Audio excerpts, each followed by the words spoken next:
Shalom, salam damai dan sejahtera untuk saudara yang kekasih di dalam Kristus. Pada hari ini kita kembali untuk merenungkan firman Tuhan, agar kita memiliki dasar iman yang teguh. Mari sebelumnya kita bersama-sama berdoa, kiranya Roh Kudus memberi pencerahan, dan setiap kita mendapatkan manfaat dari firman Tuhan dan renungan yang saya akan sampaikan. Mari kita berdoa. Kiranya damai sejahtera Kristus memerintah hati kami, dan hidup kami dipenuhi oleh firman. Dan kiranya kami boleh mendapatkan hikmat dari-Mu ya Tuhan, ketika firman Tuhan diberitakan, dan kami mendapatkan kekuatan untuk menjadi pelaku firman. Terima kasih Bapa. Dalam Kristus kami berdoa. Amin. Saudara yang kekasih di dalam Kristus, firman Tuhan yang kita akan dengarkan dan renungkan diambil dari surat Petrus yang kedua, pasal yang pertama, ayat yang ke-16 sampai dengan 21. Demikianlah firman Tuhan. Sebab kami tidak mengikuti dongeng-dongeng isapan jempol manusia, ketika kami memberitahukan kepadamu kuasa dan kedatangan Tuhan kita, Yesus Kristus sebagai Raja. Tetapi kami adalah saksi mata dari kebesarannya. Kami menyaksikan bagaimana Ia menerima kehormatan dan kemuliaan dari Allah Bapa, ketika datang kepadanya suara dari Yang Maha Mulia yang mengatakan, "Inilah anak yang kukasihi, kepadanyalah aku berkenan." Suara itu kami dengar datang dari sorga, ketika kami bersama-sama dengan Dia di atas gunung yang kudus. Dengan demikian, kami makin diteguhkan oleh firman yang telah disampaikan oleh para nabi. Alangkah baiknya kalau kamu memperhatikannya, sama seperti memperhatikan pelita yang bercahaya di tempat yang gelap, sampai fajar menyingsing dan bintang timur terbit bersinar di dalam hatimu. Yang terutama harus kamu ketahui, ialah bahwa nubuat-nubuat dalam kitab suci tidak boleh ditafsirkan menurut kehendak sendiri. Sebab tidak pernah nubuat dihasilkan oleh kehendak manusia, tetapi oleh dorongan Roh Kudus, orang-orang berbicara atas nama Allah. Demikianlah pembacaan firman Tuhan bagi kita sekalian. Yang berbahagia ialah saudara dan saya yang menyimpan firman ini dan melakukannya. Saudara yang kekasih di dalam Kristus, Rasul Petrus dipilih langsung oleh Tuhan, dilatih, diajari, dan dibimbing oleh Tuhan agar mengenal dirinya, mengenal Bapa, dan mengenal Roh Kudus, ketiga pribadinya yang esa. Dan kita bersyukur perjalanan Rasul Petrus memberikan gambaran kepada kita bagaimana dia begitu gigih, antusias mengikut Tuhan. Memang terkadang ada waktunya dia mengalami suatu problem dalam pengenalan akan Tuhan, tetapi dengan kasih dan kebenaran Tuhan, Rasul Petrus kembali ditarik oleh Tuhan, digembalakan oleh Tuhan, diajarkan kembali tentang Injil Kerajaan Surga. Kemudian ia diutus kembali untuk menggembalakan domba-domba Allah. Terpujilah Tuhan. Dalam pelayanan pemberitaan Injilnya, Rasul Petrus tidak lagi takut dan gentar menghadapi ancaman, berhadapan langsung dengan tantangan, dan sampai akhirnya ia meninggal, disalibkan terbalik, karena ia merasa bahwa ia tidak layak seperti penyaliban Yesus. Kita bersyukur karena di dalam perjalanan pelayanannya, Roh Kudus memberikan inspirasi kepada Rasul Petrus dan menuliskan dua surat, surat pertama dan surat kedua. Dalam surat kedua inilah kita memahami bagaimana pengenalan dia akan Tuhan dan pemahaman dia yang utuh, yang berasal dari pekerjaan Roh Kudus, di mana dia sendiri berada di dalam pengenalan secara pribadi. Itulah sebabnya ketika kita membaca ayat yang ke-16, dengan tegas dan dengan jelas kita mendapatkan pengertian bahwa kita percaya kepada Tuhan, kita meyakini keberadaannya, baik itu penciptaannya, pemeliharaannya, dan penebusannya. Semua kisah di dalam Alkitab bukan isapan jempol, bukan dongeng-dongeng yang dibuat oleh manusia, tetapi sungguh-sungguh nyata, konkret, historis, dan disaksikan langsung oleh Rasul Petrus. Di dalam ayat 16 dituliskan bahwa sungguh nyata bahwa Kristus sebagai Raja, Yesus Kristus Tuhan kita adalah Raja, Raja semesta alam, Raja yang berdaulat, Raja di atas segala raja, Tuhan di atas segala yang dipertuhan. Dan dia sungguh nyata di dalam kehidupan Petrus dan tentunya kehidupan saudara dan saya. Yesus Kristus adalah Raja yang memerintah hati kita untuk kita benar-benar submit total, melakukan yang baik, yang benar, sesuai dengan kehendaknya. Karena kita ada di dalam Kristus, kita memuliakan Kristus, kita meninggikan Kristus. Melalui pengenalan kita akan Kristus, kita mengenal Allah sebagai Bapa kita, dan mengerti dan memahami pengenalan kita akan pribadi Roh Kudus. Kristus satu-satunya Tuhan, Juru Selamat, dan Penebus. Tidak ada yang lain. Ini adalah kesaksian yang nyata yang diungkapkan oleh Rasul Petrus. Dan ini juga menjadi kesaksian bagi saya bahwa sungguh Yesus Kristus adalah Tuhan, Juru Selamat, dan Penebus satu-satunya. Di ayat 17 dikatakan kami menyaksikan. Jadi kesaksian Petrus bukan kesaksian tunggal.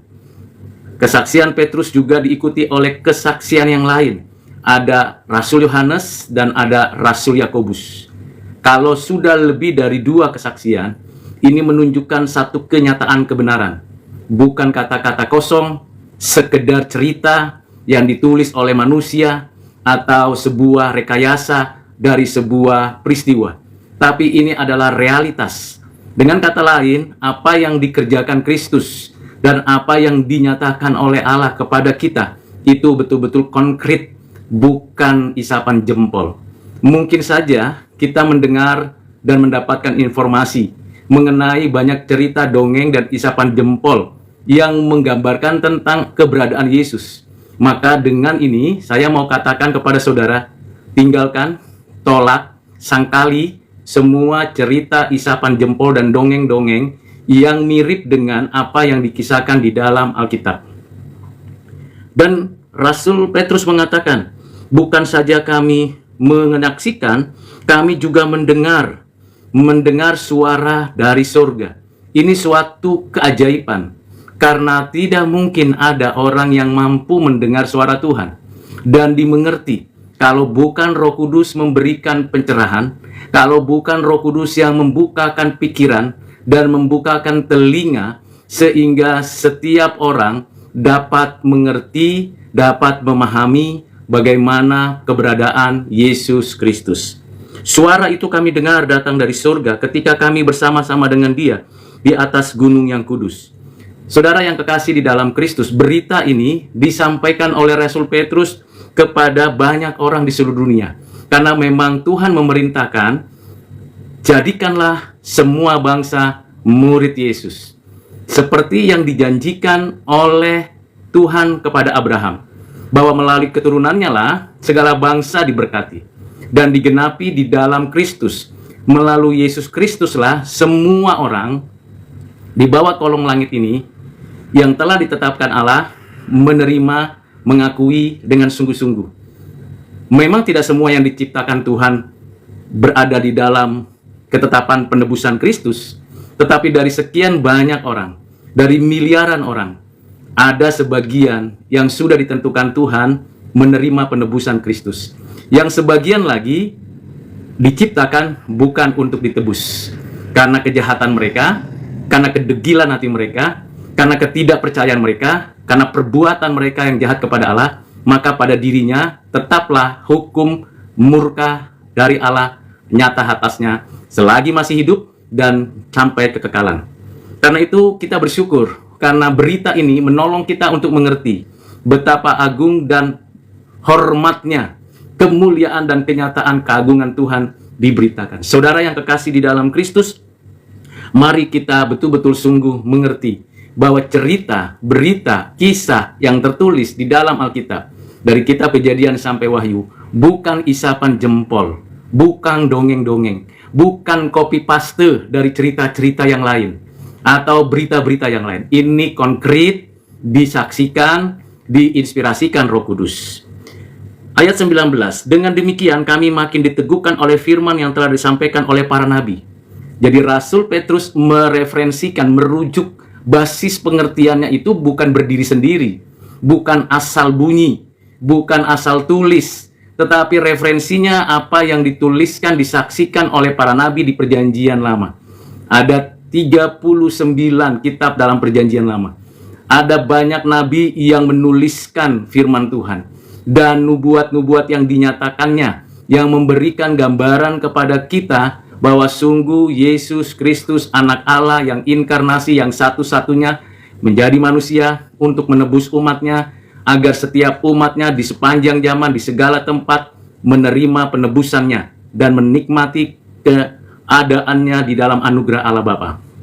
Kita bersyukur karena dengan demikian dikatakan oleh Rasul Petrus, kami makin diteguhkan oleh firman. Karena itu saudara, jangan ragu, jangan bimbang, jangan mau diombang-ambingkan oleh pengajaran palsu, oleh cerita-cerita isapan jempol. Cerita-cerita isapan jempol dan dongeng-dongeng itu banyak sekali di berkeliaran sejak Yesus hadir. Bahkan sebelum Yesus hadir sudah banyak cerita-cerita isapan jempol, apalagi di zaman now, ya. Jadi saudara mesti benar-benar mantapkan hati. Dan kalau itu bisa terjadi karena anugerah. Kalau Anda ragu, Anda tidak percaya, Anda belum betul-betul mantap, ada dua kemungkinan. Pertama, saudara bukan orang pilihan. Yang kedua, Anda ditipu oleh banyak ajaran palsu di luar ajaran Alkitab. Karena itu, ada baiknya, kata Rasul Petrus, kamu memperhatikan pelita itu bercahaya di tempat yang gelap. Perhatikan, pelita itu bersinar di dalam hatimu. Jadi kalau pelita itu bersinar di dalam hatimu, maka itu menjadi hal yang penting. Dan kita bersyukur karena bukan Paulus saja yang menjelaskan tentang keberadaan dari pribadi Yesus Kristus. Ada Rasul Petrus, ada Rasul Yohanes, ada Yudas, ada Yakobus, ada penulis Ibrani, dan banyak lagi hamba-hamba Tuhan yang menuliskan kebenaran firman. Jadi adalah salah benar. Nah, ini adalah salah satu bagian dari orang-orang yang ditipu dengan cerita-cerita isapan jempol dan dongeng yang menceritakan tentang Yesus Kristus di luar kisah yang tertulis di dalam Alkitab.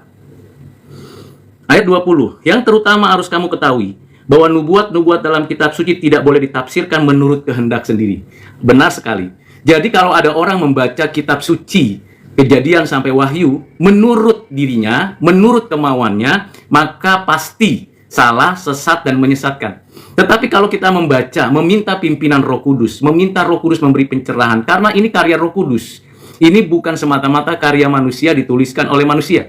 Tetapi ketika setiap penulis, ada kata, huruf, kalimat, kisah, cerita, narasi dari Kejadian sampai Wahyu, semuanya dipimpin, disertai, diinspirasikan, dinafaskan oleh Roh Kudus. Sehingga kalau kita mau katakan di sini bahwa penulis dari Alkitab adalah Roh Kudus, pribadi ketiga dari Allah Tritunggal.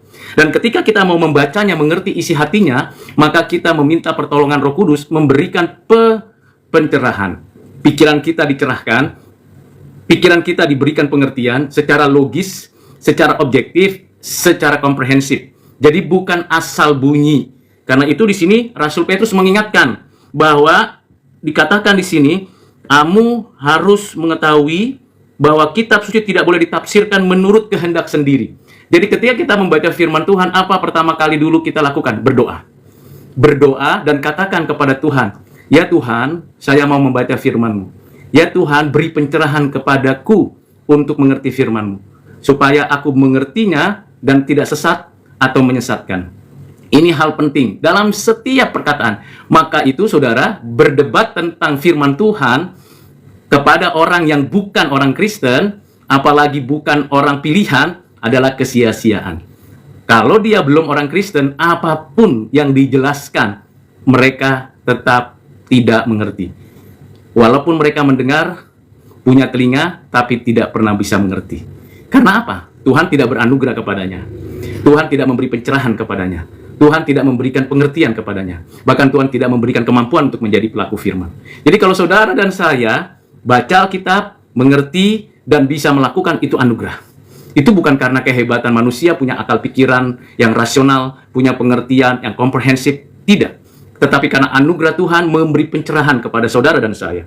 Selanjutnya dikatakan, jangan tafsirkan menurut kehendak sendiri. Tidak boleh ditafsirkan menurut kehendak sendiri. Jadi dalam penafsiran Alkitab, mesti tahu bukan hanya teksnya, tapi konteksnya. Bukan hanya konteksnya, tapi makna aslinya. Bukan hanya makna aslinya, tetapi juga aplikasinya. Semuanya itu ada satu kesatuan. Tidak sembarangan, comot ayat lalu dijelaskan di luar teks, di luar konteks, di luar makna. Maka terjadilah penyesatan kalau begitu. Kalau kita mencomot ayat kemudian melepaskan kitabnya, melepaskan pasalnya, melepaskan kisahnya, melepaskan juga Alkitabnya, pastilah orang itu akan punya pengertian yang keliru dan menyesatkan. Karena itu saudara-saudara yang kekasih di dalam Kristus, mulailah mengerti firman Tuhan setahap demi setahap.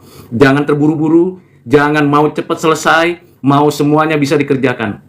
Saya dari kecil membaca Alkitab, dan di awalnya dipaksa dan terpaksa, karena itu perintah orang tua. Tetapi setelah tahun 90 sampai sekarang, membaca Alkitab dengan sungguh-sungguh, perlahan demi perlahan. Dan kita bersyukur karena kita menikmati firman dengan nyata. Di ayat 21, sebab tidak pernah nubuat dihasilkan oleh kehendak manusia, tetapi oleh dorongan Roh Kudus orang-orang berbicara dalam nama Allah. Itulah sebabnya ketika saya memberitakan firman, minta pertolongan Roh Kudus. Kalau saya mengatakan ini dan itu, di dalam mengupas pengertian ini, maka saya akan menjelaskan itu berdasarkan pada dorongan Roh Kudus. Jadi kalau bukan dorongan Roh Kudus, ya sudah, maka orang itu akan selamanya berada di dalam keinginannya sendiri. Karena itu saudara, bagaimana kita menguji bahwa itu ada di dalam dorongan Roh Kudus? Pertama, kembali kepada ajaran Alkitab. Kedua, uji di dalam seluruh teks Alkitab. Jadi antara satu ayat dengan satu ayat lain itu ada yang namanya paradoks. Yang ketiga, lakukan. Ini menjadi konkret. Lakukan apa yang saudara dan saya pelajari. Yang keempat, hidupi itu di dalam keseharian. Maka saudara dan saya akan mendapatkan rasanya atau taste-nya menikmati firman Tuhan. Kalau sekedar kognitif, understanding, bisa beragam itu pendekatan. Kalau sekedar baca ayat kutip-kutip sana, maka itu akan mengacaukan juga. Kelihatannya seperti kontradiksi, padahal tidak. Itu istilahnya paradoks. Tetapi ketika saudara dan saya membaca, seraya mengambil keputusan untuk bermohon kepada Tuhan, lalu kemudian merenungkannya, kemudian memikirkannya, kemudian melakukannya, kemudian mendapatkan kekuatan dari sana, maka saudara pada saat itu akan terdorong menjadi pelaku firman. Barulah saudara dan saya menyadari, oh iya benar, saya diperintahkan Tuhan mengasihi musuh, bukan membalas kejahatan dengan kejahatan. Lakukan. Saya diperintahkan Tuhan untuk mendoakan orang-orang yang melakukan tindakan kekerasan, melakukan tindakan yang tidak benar. Kita doakan kepada Tuhan, kiranya keadilan dinyatakan Tuhan. Saya diperintahkan Tuhan untuk melakukan suatu kehidupan yang bekerja keras, maka saya harus bekerja keras. Saya diperintahkan Tuhan untuk ibadah, maka saya harus ibadah. Saya diperintahkan Tuhan untuk membaca firman. Firman-Mu adalah pelita bagi kakiku, terang bagi jalanku, maka saya harus membaca firman. Jadi keinginan saya melakukan itu karena kehendak Tuhan. Dan kalau saya melakukannya itu dengan penuh ucapan syukur, penuh dengan pengharapan dari Tuhan, sehingga langkah-langkah hidup kita diberkati, disertai, dipimpin oleh Tuhan. Ketika ada tantangan, kesulitan, dan godaan macam-macam terjadi, berserah kepada Tuhan. Itulah sebabnya dikatakan di ayat 21, sebab tidak pernah nubuat dihasilkan oleh kehendak manusia, tetapi oleh dorongan Roh Kudus. Dorongan Roh Kudus. Roh Kudus yang hidup menghidupkan kita, yang melahir barukan orang-orang pilihannya, yang mengajar dan memimpin dan mengarahkan semua orang untuk memuliakan Tuhan Yesus Kristus. Roh Kuduslah yang memperkenalkan kita akan Bapa, Anak, dan dirinya. Roh Kuduslah yang memberikan kepada kita hati yang takut akan Tuhan. Roh Kuduslah yang memberikan arahan kepada kita bagaimana seharusnya bertindak, bagaimana seharusnya bertutur kata, dan bagaimana harusnya bersikap terhadap siapapun, dimanapun, kapanpun. Mengapa? Karena ada dorongan dari Roh Kudus. Dorongan Roh Kudus itu bukan bisikan dari telinga, bukan bisikan ke telinga kita, tapi dari dalam hati. Roh Kudus akan mengaktifkan hati nurani kita, mengaktifkan fungsi rasional kita, mengaktifkan fungsi indrawi kita, mengaktifkan semua otak kita dan anggota tubuh kita. Lalu dengan semua kekuatan itulah kita melakukan kehidupan yang menyenangkan hati Tuhan. Kiranya saudara dan saya diberkati Tuhan dengan firman hari ini, dan kiranya saudara mendapatkan hati yang sungguh-sungguh berkenan di hati Tuhan. Tuhan Yesus memberkati saudara. Mari kita berdoa. Bapa di surga, terima kasih untuk firman Tuhan yang sudah kami dengar, refleksi renungan yang hamba-Mu sampaikan. Berkati setiap orang yang sudah mendengar, sertai dan hidupi firman-Mu itu di dalam hati kami. Tuhan, biarlah kami sungguh-sungguh menjadi pelaku firman-Mu. Terpujilah Tuhan dari sekarang sampai selama-lamanya. Di dalam nama Tuhan Yesus kami berdoa bersyukur. Amin.